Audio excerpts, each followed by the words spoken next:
ভগবত জিহ্বা না ভকতি ভগবত গুণ নামধেয়ম শীতসানা সরতি তচ্চরণারবিন্দম কৃষ্ণায় নমতি যৎশিরয়েকদায়পি তানো আনধেয়ম অসত আকীর্তি বিষ্ণু কীর্তনঃ। ভাগবতের ষষ্ঠ স্কন্ধে এই শ্লোকে ভগবান কি বলছেন? জিহ্বা না ভকতি, এই জিহ্বার দ্বারা যে কখনো ভগবানের গুণকীর্তন, দিব্য নাম গুণকীর্তন যে কখনো করেনি,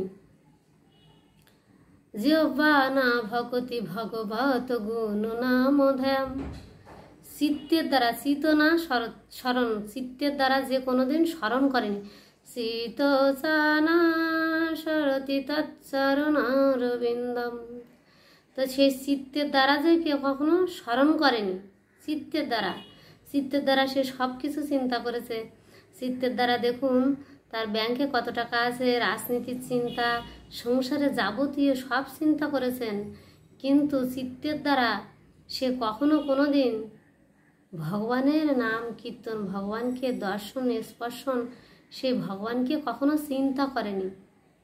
শীতসানা সরতি তচ্চরণারবিন্দম, সেই গোবিন্দের যে চরণ, সেই চরণের চিন্তা সে কখনো কোনো দিন করেনি, চিত্তের দ্বারাও, মানে চিন্তার দ্বারাও।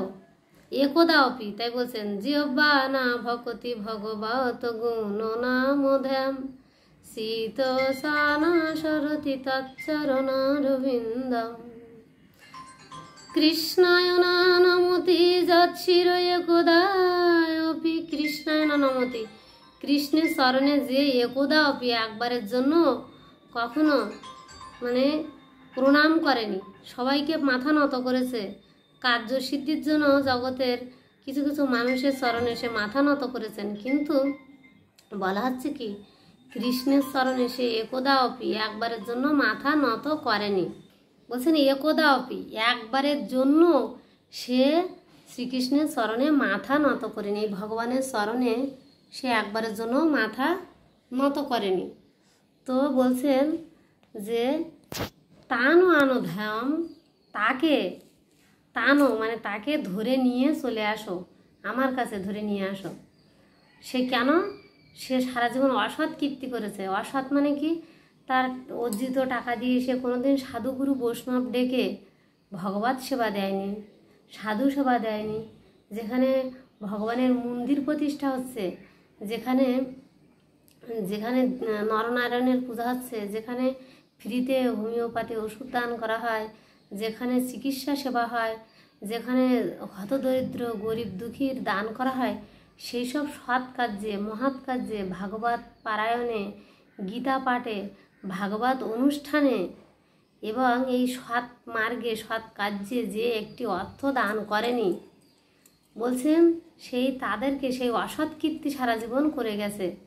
কিন্তু সাধুগুরু বৈষ্ণব ডেকে যে একবার গৃহে অনুষ্ঠান করেনি, তাকে আমার কাছে ধরে নিয়ে আসো। এটা হচ্ছে যমরাজ বললেন। তো কেন বললেন এই উপাখ্যানটা, এই শ্লোকে কেন বললেন? বলছেন আপনারা সবাই জানেন, অবগত আছেন যে